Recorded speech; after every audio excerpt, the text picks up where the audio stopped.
Well, I totally forgot I was not recording. Whoops. First game was Sneak King. It's Sneak King. I don't know what else to say. And then the second game was Jet Set Radio Future and Sega GT 2002. All right, we're caught up. Cool. I'm so good at this. I was trying to whisper creepily. I guess I did my job. All right, so we got. Oh, okay then. I guess they had nothing else to advertise because in the back of both of these manuals are for the Dragon Panther Dragon Morta. Why, you say? Why they have two of these? I won't know. I don't think this was a very good decision on their part. Huh. Alright. I'm pretty sure Sega GT is an arcade racer.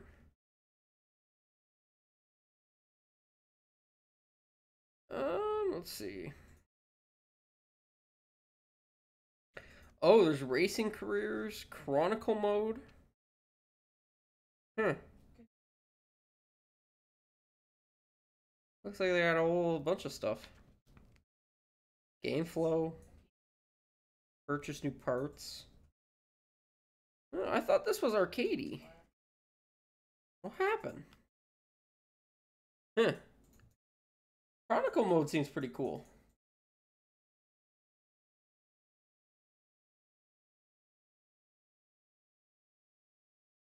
Uh, the first Jet Set Radio was actually still a very good game. And I'm definitely aiming to get it whenever I can get my hands on it. Yeah, but I like this Chronicle mode in this. It's basically, you select a classic car from the 70s, early 80s, and finish the race among the top three to advance to the next stage. And then you keep going higher and higher. Yeah, I like that. Alright, let's take a look at the one I was caring about. Alright. Yes. So there was one guy that I work with that yells at me all the time to get this. Get this game, get this game. Well, now I got this game. And it's all about graffiti and grinds and wall rides and yeah. I love the cell shading in the games. Every time I look them up, they're amazing. But yeah, that was my second one. I told you we're getting into better games. Though we're gonna go on a bit of a downturn right now with these next three. I don't know, I like But they're still good. They're still good. She likes raising her voice.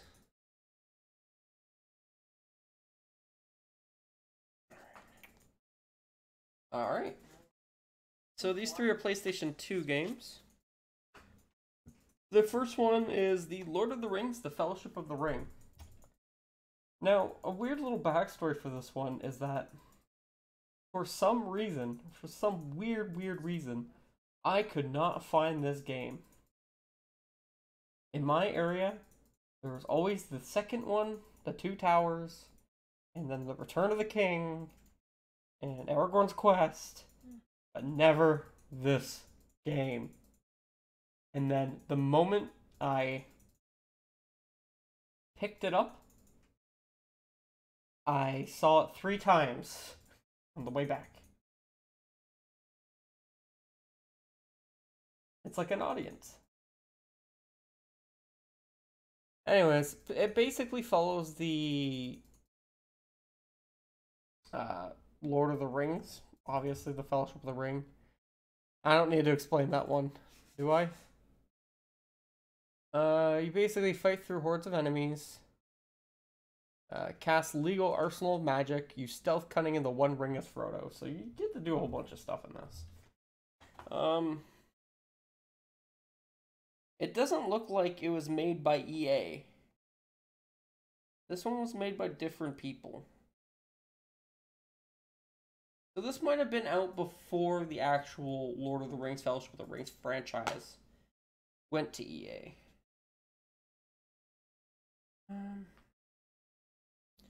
Yeah, Black and Vivendi Universal.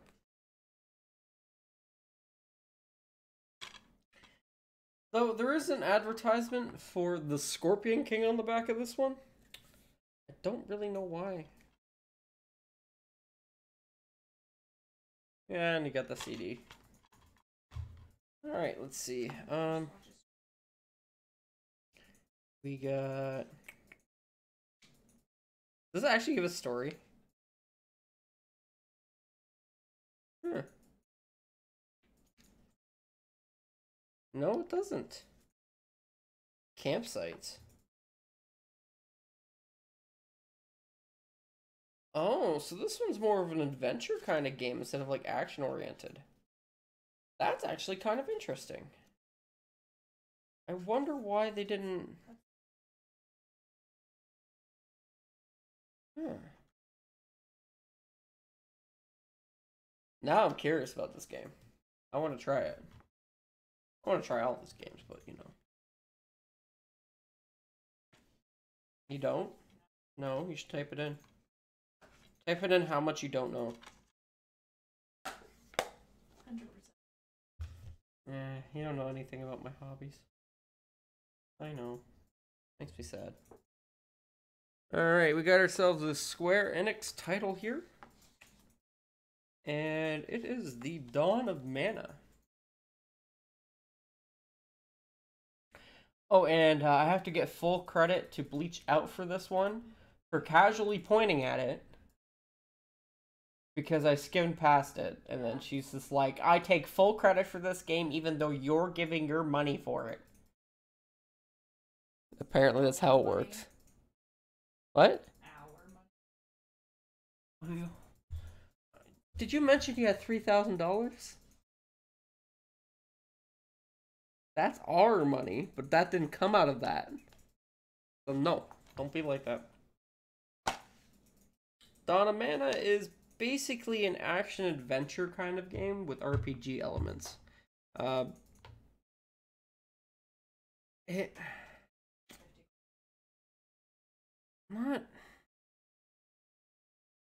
It's hard for me to describe it, to be honest. It's just because... This was number 5, I think. It's hard to describe it just because I've never really played anything in the series before. I do aim to play Sword of Mana at some point, which is a remake of Final Fantasy Adventure. So hopefully that'll work out.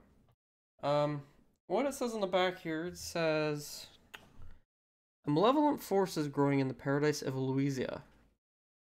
After Ilusa? After stumbling upon a sacred sword, a boy named Keldy must now purify the land, restore hope and witness to the dawn of Mana. I don't know how to say anything. Well, it came out in like 2006, 2007, so it's still pretty relevant up there. Right around the dawn of time for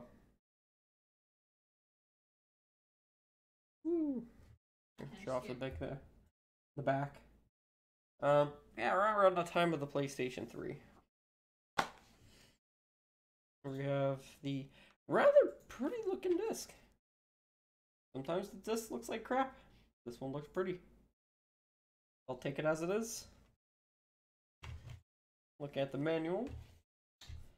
It is full color gloss and lovely. Before they started cheaping out, I'm going to see if I can find a picture here.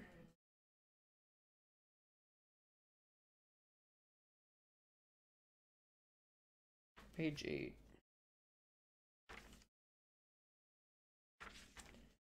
Here's a good example. That's quite alright, sick kid. Going straight up to YouTube. So yeah, it looks quite good. Like, they did their decent artwork. The whole backside is one full map. Trying to figure that one out.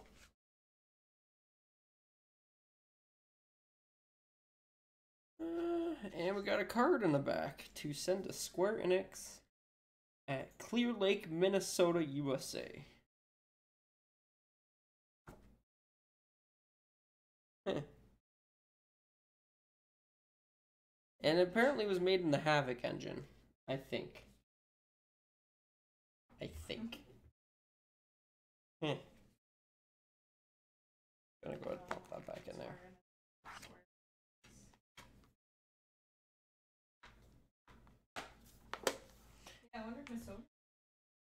Alright, so arguably my favorite of these three games that I've acquired is this one right here. I've been looking for a decent while.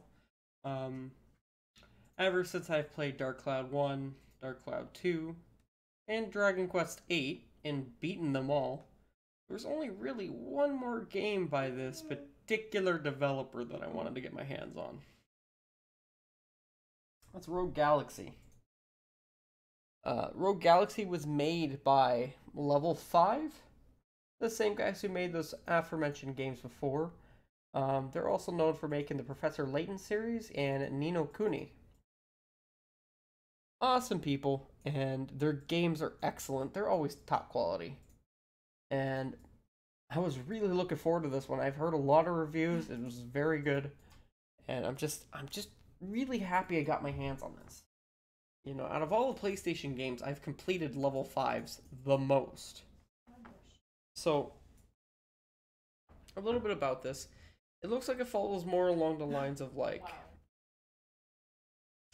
a Star Ocean themey kind of thing, because you're obviously a space pirate, and so it says Jaster dreams of exploring the galaxy. In a sudden turn of fate, he's recruited into a band of space pirates and takes flight on an epic adventure of a lifetime. Set off to discover new worlds on a quest to fight the legendary planet that holds the key to the greatest treasures of the galaxy. See, but I told you, I started with the best game first. I told you. I don't know what to say. Let's see, we got explore what you see with no load times. It promises no load times? Huh. Oh, let me out. That's a weird one. More than 100 hours of gameplay. Choose from 8 different space pirates and unique real-time combat. And the best way I could describe this combat is a mix of like Dark Cloud and Star Ocean, where you have several people fighting at the same time, and I'm guessing you control one of them. Opening up the game here, we got ourselves a CD and manual, because of course every game I try and pick up is complete. I don't usually pick it up if it's not, unless it's really cheap. Because of that, I generally, when I find a game without a manual, it becomes like the hardest thing to do to even keep going with that, because you can't find that manual anymore. You can't find that cover anymore. Good freaking luck. Alright, so that is in French. So it's a full colored manual in a spacey theme. Come on, where is the... I think this is all... Son of a bitch. This is all in French.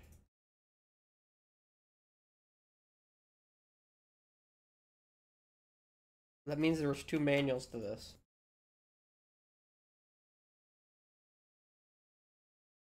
Yeah. But it's only the French one? Yeah.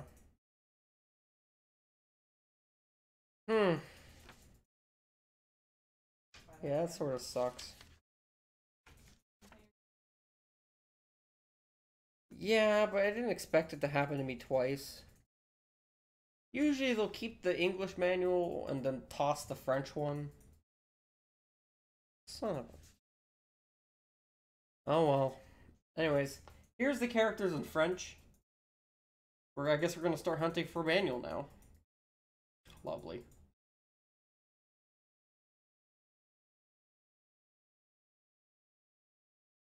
Paid like $30 for this thing. That's because I love Rogue Galaxy, but I paid like $30. I thought it was the real thing. Does this look like French to you? No, it's just a cover. Eh. Puto.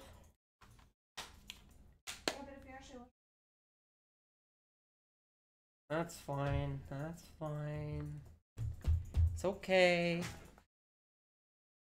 Balonator's okay. It's not the first game that happened to me like that. The other one was God of War, which I still should probably just pick up a freaking one already. All right, we're gonna jump into 2 Game Boy games now, and I'll put them up together with little fun facts about each of them. They're just loose. I'll find the manuals eventually, and I'm gonna aiming to get custom game cases for a lot of my cartridge games, just to preserve them for future generations. Okay, so the first one is Mega Man, Dr. Wily's Revenge. And if you just look at this guy's face, if it could, there we go. That is some terrible cover art right there. Now, the thing about these games is that these are the one series that was actually outsourced to a different company, different developer, and it uses elements of, or the bosses from both Mega Man 1 and 2 for this game. I think it uses 4 and then 4. On top of that, they created a new boss that Keiji Inafune made himself, which he wasn't able to do for a while, doing the original Mega Man series. And that character is called Enker. So that's a neat little factoid for this one. There's nothing else I can say about it other than a lot of people complained online that it's very difficult. This one, the Mega Man 2, on the other hand, was made by a different company than the Mega Man Dr. Wily's Revenge. This one was also outsourced, and it seemed that Keiji Inafune really didn't like these guys, because according to him, it didn't seem like that they didn't even know what Mega Man was when they made this game. Apparently, it looks completely different, and it's a black sheep of the Game Boy franchise. After that, they went with the original crew for Mega Man Dr. Wily's Revenge for the rest of the 5 games. You just missed Mega Man 1 and Mega Man 2 for the Game Boy. They're sick good.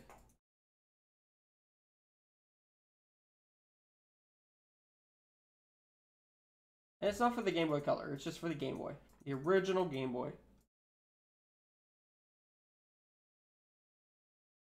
And all of its 4 shades of green goodness. I was just talking about a couple little factoids regarding them. They're loose. Luckily, the guy at least gave me these to cover them up with. So. I just picked those up today. Quite happy with that. I'll put them back in the case now.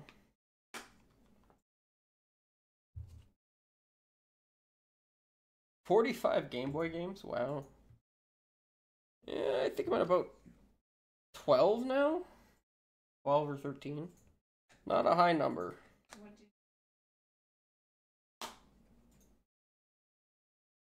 Well, he probably lost them. Usually, when you grow up a little bit, your parents are just like, hey, give away those games. You're like, oh, well, okay. Like, I ended up... Kids just go, oh, okay. I never did oh, okay with my... Yeah, I know. Well, no, because you're being like, oh, the kids need some games. One of my friend's kids, do you want to sell them some games? Well, money, right? So you give them a bunch of games, and then they gave you like $10 for it, and then you realize you just sold them like 10 freaking games. I hate that. Oh, you got flooded. Oh, that sucks. That's a real shame. All right, so the last two games are actually PlayStation 1 games.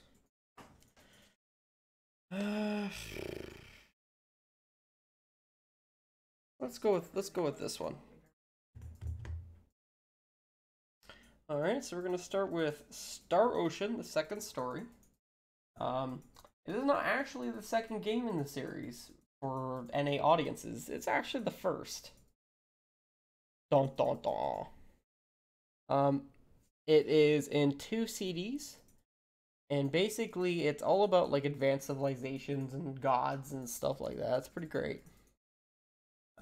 Basically, in an endless sea of stars, at the edge of the universe, a single fateful encounter is about to take place. The gods have hurled a deadly meteorite into an unsuspecting planet, unleashing powerful mysteries and sudden chaos. Now, two people from different worlds will collide into a journey so deep, they may not ever make it back. Woo. Not allowed to say. It says it features 3 battle modes, including innovative real-time polygonal combat. Don't just find items, master great skills to create items from raw materials. Emotions determine the fate of the journey, where characters have to think and feel for themselves. Engage in multiple mini-events and uncover 80 possible endings. 80 endings? Oh boy. That sounds like a doozy. Opening up the game here, or actually, let's show the back off first. Got a little bit of the combat system, how it looks like. Let's see. Yeah. So, basically, I think it's a 2D field, and it looks like it still uses sprite work.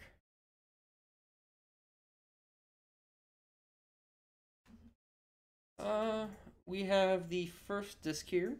And I actually had to clean this a little bit. This was a pretty dirty game. But I cleaned it up quite well, I believe. We got our manual here with a strategy guide backing there. And the first disc here in a nice purple hue. You get the background of a planet. Back. That's why not. And you know what? When anyone does game collecting in the future and they see me going through these videos... What? I think I didn't pay $30. I think I paid something along the lines of 25. I don't want to pay 25 again. And then we got disc 2, which is a green hue. Woo! Because they're being creative. And we have the picture. I don't know what it is. Alright, let's take a look at that Discord thing now. Before I jump into the manual here. Yeah, I had to replace the cover for this too, because it was even cracked up too. Atlantis the Lost Empire.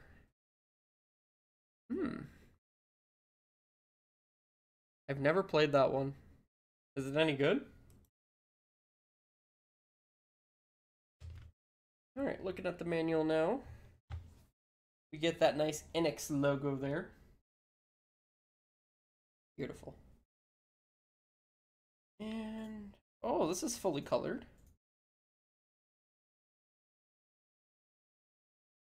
It's like, they're on the back here too. I just want to show you guys this artwork that's in the back. I quite enjoy it.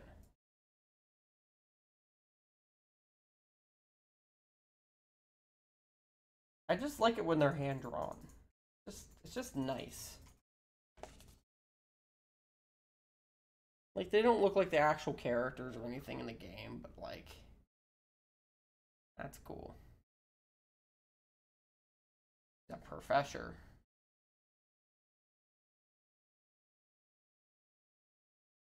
Bowman Jean?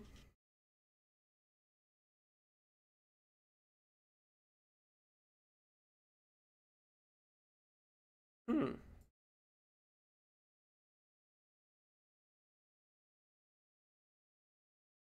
And then we got Theus Flack.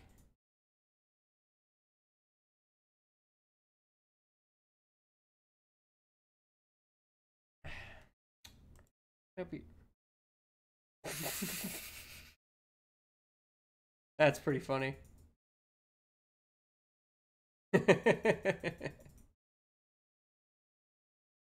There's gonna be faces of me everywhere.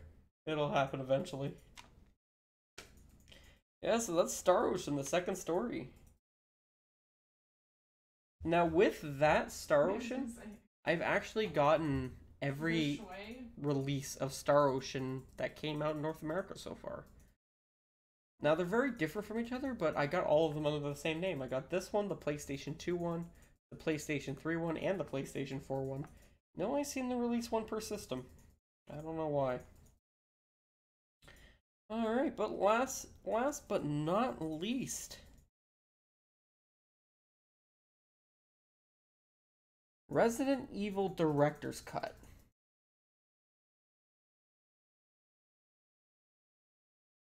I'm just going to let it speak for itself here. For anyone who might end up watching this, I've been looking for a black label copy of Resident Evil that was not trashed forever. I own every other game. I own 2, 3, 4, 5, 6, not 7, because 7 came out while I was waiting for this hiatus. And now, I know that this isn't the original game. This is the director's cut. It says so right there. It basically allows... it actually changes up a few things. I think it puts in a different mode too. Yeah, it adds extra things, basically. It also comes included with the demo of Resident Evil 2. And yeah. Now, a couple of things about this is that this particular version, I had to replace things in this one too, is that I believe it's only one disc and then a manual. We got this single disc here. And then the Resident Evil 2 demo in the back. Heh. Well, that's pretty funny. See if I can remove that. There's a sticker on here I forgot to remove. Alright, guess it's staying on there. Gonna cover it with my thumb here. There you go. I just wanted you to see the picture in the back.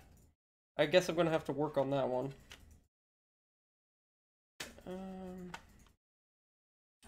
And I got the front here, which is, it's again another sticker, which I have not removed yet. I didn't think they were both there.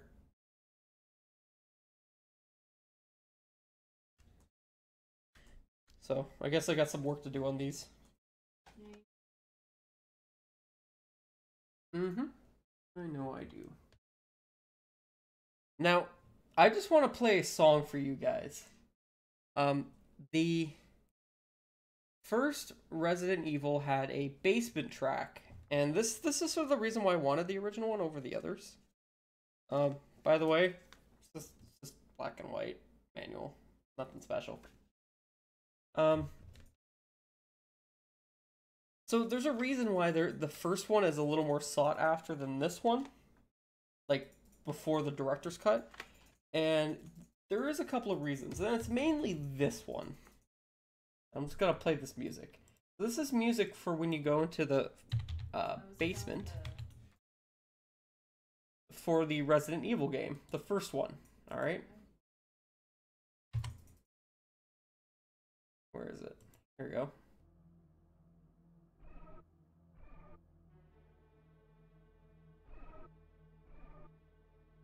Now, do you just listen to the intensity of that?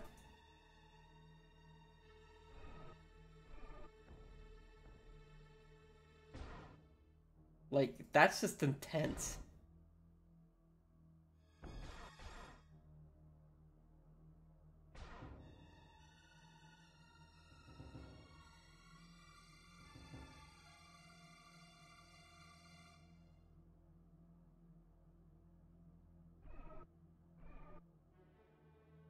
That's just this is intense. This is good. Nice and scary. Alright, so we're gonna go to the next one now. This is the same basement theme, but for Resident Evil Director's Cut. Just listen. Just gotta listen.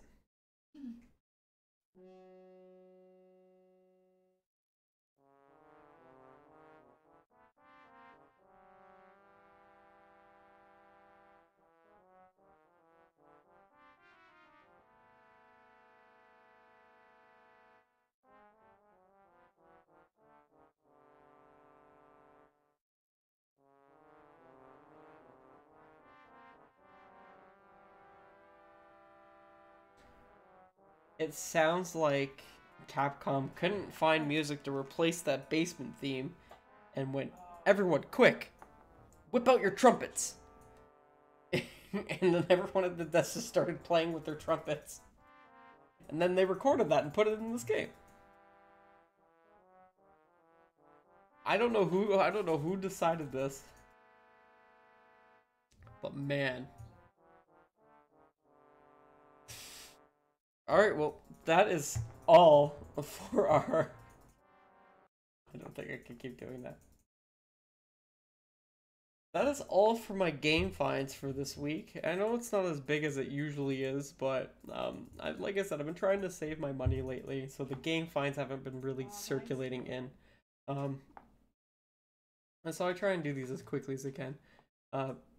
So in the meantime, go watch my other game find videos. Chat's broken. The chat's broken for a reason. Because I turned it off.